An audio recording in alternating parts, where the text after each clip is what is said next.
सत्यराम दादू दयाल जी महाराज भेक के अंग के बारे में बता रहे हैं और ये बताते हैं कि भेक से परमात्मा की प्राप्ति नहीं होती है।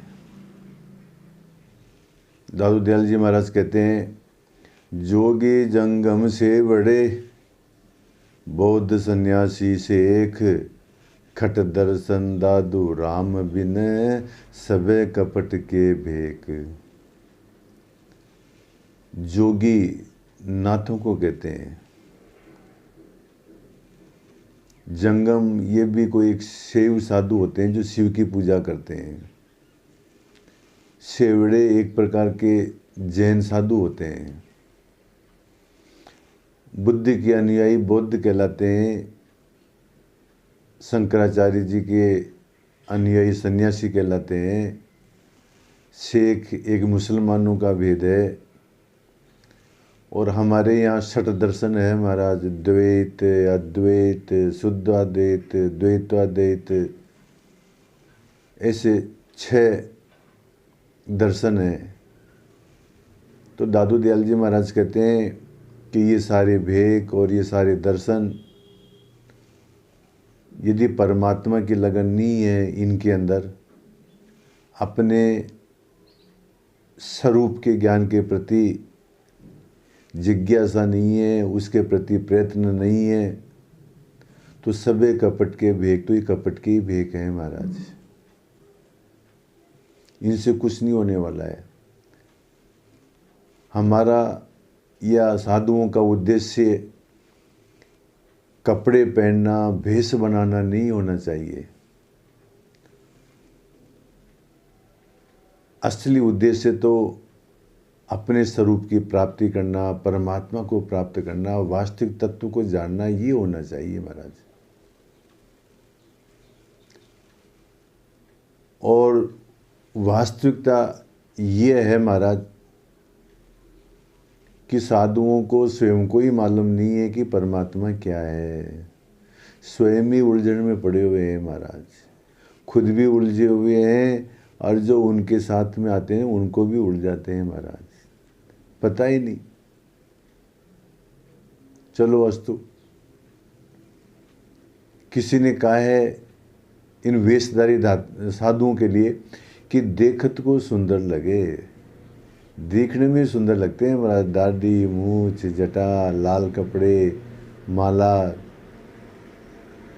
हैं, तुम्बा, छिपी, कमंडल, ये देखत को ही सुंदर लगे। तिलक लगा करके देखने में सुंदर लगते हैं। उर्मे कपट विषाद, मन के अंदर इन वेशधारी साधुओं के अंदर कपट है और स्वयं दुखी भी हैं अंदर अंदर। इंद्रायण के फलसम, एक कड़वी तुम्बी होती है महाराज, ऊपर से बहुत पीली पीली बढ़िया लगती है और ऐसा मालूम पड़ता है कि खूब बढ़िया मीठा फल है, पर जब उसको तोड़ते हैं तो उसको वो महान कड़वी होती है महाराज। वो भीतर कटुक स्वाद, अंदर जो है कटुता है, अंदर असंतोष है। मेरे को तो आश्चर्य आ रहा है महाराज, इस भेक को जो है भीख मांगने का साधन बना दिया है। लड़ने लग जाते हैं महाराज साधु भेंट पूजा के लिए कि हमारे को इतना ही क्यों दिया। चलो अस्तु। तो दयाल महाराज कहते हैं कि यदि परमात्मा के प्रति जिज्ञासा नहीं है तो ये सारे कपट के भेक हैं। और कहते हैं दयाल महाराज, दादू सचुबिन साई ना मिले, भावे भेख बनाए, भावे करवत ऊर्ध मुख, भावे तीर्थ जाए। सचुबिन साई ना मिले, आपकी नीयत सही होनी चाहिए। अरे आपका लक्ष्य तो होना चाहिए ना। मेरे को तो ऐसा मालूम पड़ता है कि अधिकतर साधु पेट भरने के लिए साधु बनते हैं, परमात्मा लक्ष्य नहीं है, सत्य का लक्ष्य नहीं है। तो दयाल महाराज कहते हैं सचुबिन साई ना मिले, परमात्मा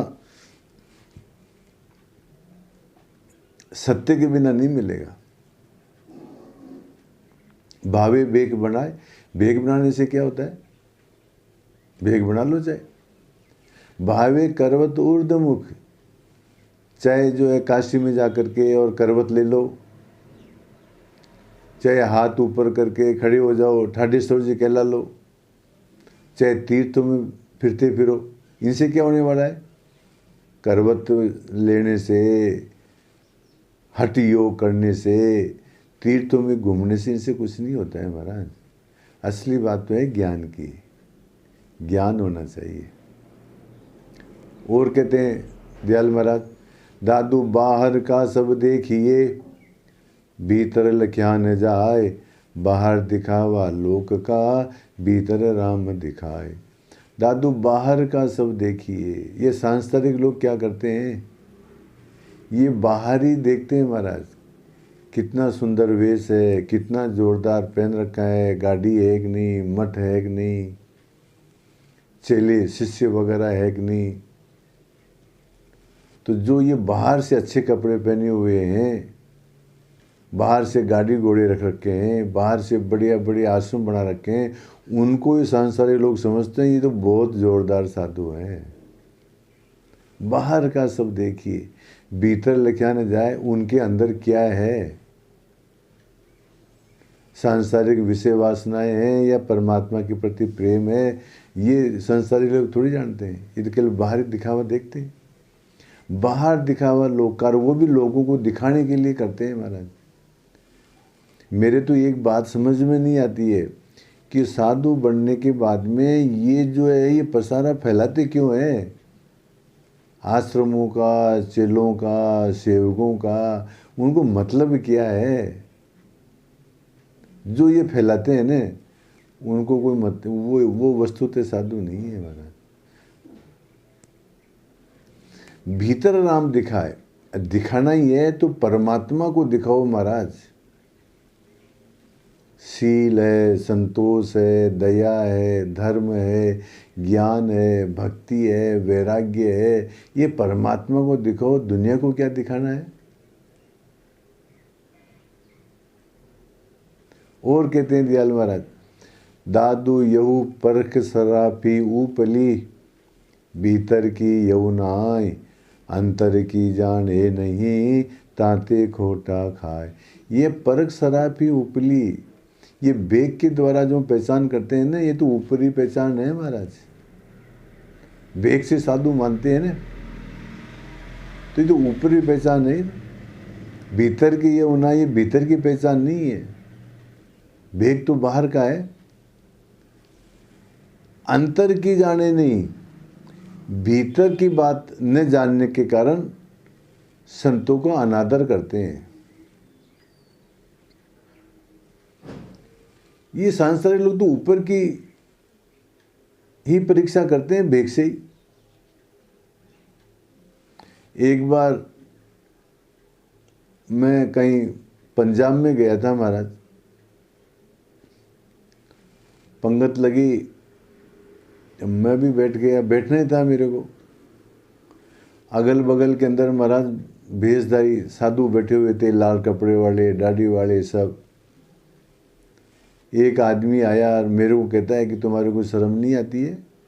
वो क्यों भाई, कि साधुओं के बीच में बैठे हो? मैंने कहा भाई मैं भी साधु ही हूँ। कहीं क्यों झूठ बोलते हो? अब लाइक वो क्या करे, वो तो भेष को ही साधु समझता है। चलो अस्तु, तो ये परख सराफी उपली, ये जो सांसारिक लोग तो ऊपर की पहचान करते हैं भेष से, भीतर की ये होना है वो भीतर में थोड़ी जानते हैं। वो तो अंतर की जाने नहीं, भीतर की बात न जानने के कारण संतों का अनादर करते हैं। ताते खोटा खाए, इसी कारण से इन दंभियों के द्वारा जो है वो धोखा खा करके दुखी पाते हैं। ये जो साधु महात्मा लोग जो है ना, ये जो है जो भेषधारी साधु हैं, ये दूसरों को धोखा देते हैं, ठगते हैं और धोखा खाते हैं सांसारिक लोग, क्योंकि उनको पहचान नहीं है, वो खाली ऊपर वाली भेष से देखते हैं। सुंदरदास जी महाराज का एक प्रसंग है। सुंदरदास जी महाराज छोटे फतेहपुर में रहते थे, सुबह घूमने जाते थे। तो एक बार क्या देखा, कि जो है एक साधु आया तपस्वी,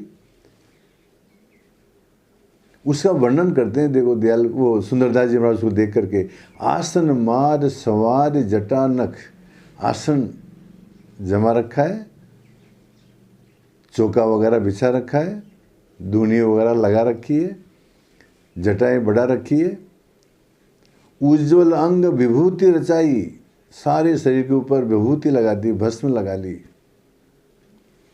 अब उसको देख करके और फतेहपुर की जो आदमी है, लुगाई हैं, वो क्या करती हैं, ये है हमको कसु दे दया कर, ये बहुत बढ़िया साधु है, ये कुछ हमारे को देगा। घेर रहे बहु लोग लुगाई, चारों तरफ उनके जो है सेवा कर रहे हैं महाराज लोग लुगाई। मैं भी देखता हूँ ये जो नशेड़ी होते हैं ना, चल में लगाते हैं और कुछ करते हैं, बहुत सारे आदमी इकट्ठे रहते हैं महाराज उनके आसपास में। कौ को उत्तम भोजन ले आवत, उस साधु के लिए कोई अच्छा भोजन लेके आता है, कौ को ले आवत तो पान मिठाई, कोई पान लेके आता है, कोई मिठाई लेके आता है। इस प्रकार से रोजाना उसको देखते हैं। ये 3 लाइन तो बन गई महाराज, आसन मार सवार जटा नख, उज्ज्वल अंग विभूति बनाई रमाई, ये हमको कुछ देव दया कर, घेर रहे बहु लोग लुगाई, कौ को उत्तम भोजन ले आवत तो कौ को ले आवत तो पान मिठाई। ये 3 लाइन तो बन गई, 1 लाइन नहीं बन रही महाराज। रोजाना घूमते आते सुंदरदास जी महाराज कहते हैं कि 4थी लाइन नहीं बन रही है। इधर से उस साधु ने क्या किया कि उसने कहा कि भाई अभी 2 दिन बाद में अमावस आने वाली है और जिनको पैसा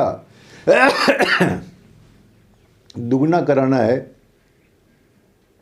तो अपने अपने गहने गांठे अपनी अपनी थैली के अंदर, डब्बी के अंदर ला करके मेरे को दे दो। अमावस के दिन जो है मैं मंत्र जाप करूंगा, और उस दिन जो है अमावस के दिन कोई भी आसपास में मेरे पास नहीं रहना चाहिए यहाँ पर रात को, क्योंकि कोई रहेगा तो मेरा मंत्र सिद्ध नहीं हो पाएगा। और फिर जो है मैं प्रतिपदा के दिन, एकम के दिन जो है तुम अपना सारा सोना वापस ले जाना, जो जो जितना लेके आया वो सब कुछ दुगना हो जाएगा। दुनिया तो मूर्ख होती है, ले जा करके उसको दिया सोना और वो रात को लेकर के चंपत हो गया। दूसरे दिन सुबह सुंदरदास जी महाराज घूमने गए तो साधु मिला नहीं, तो फिर वो 4थी लाइन बन गई, सुंदर लेकर जात भयो सब। सुंदरदास जी महाराज कहते सब लेके भग गया गहने गांठे, मूर्ख लोग ने यह सिद्धि पाई। ये मूर्ख लोग जो इस प्रकार की सिद्धि प्राप्त करते हैं। तो कहने का तात्पर्य यह है कि सांसारिक लोग ऊपर की परीक्षा के भेष को महत्व दे करके धोखा खाते हैं। चलो अस्तु। दादू दयाल जी महाराज साखियों में कहते हैं कि यदि परमात्मा की जिज्ञासा नहीं है तो सदर्शन, जोगी, जंगम, सेवड़े, बोध, सन्यासी सब बेकार हैं। सत्य के बिना परमात्मा की प्राप्ति नहीं हो सकती है। दुनिया लोग बाहर की परीक्षा करते हैं, अंदर की जानते नहीं हैं और इसी कारण से धोखा खाते हैं। इसलिए सावधान, भेक के कारण से जो है किसी को साधु नहीं मानना चाहिए। ये बात दयाल महाराज इन साखियों में कहते हैं। सत्य राम।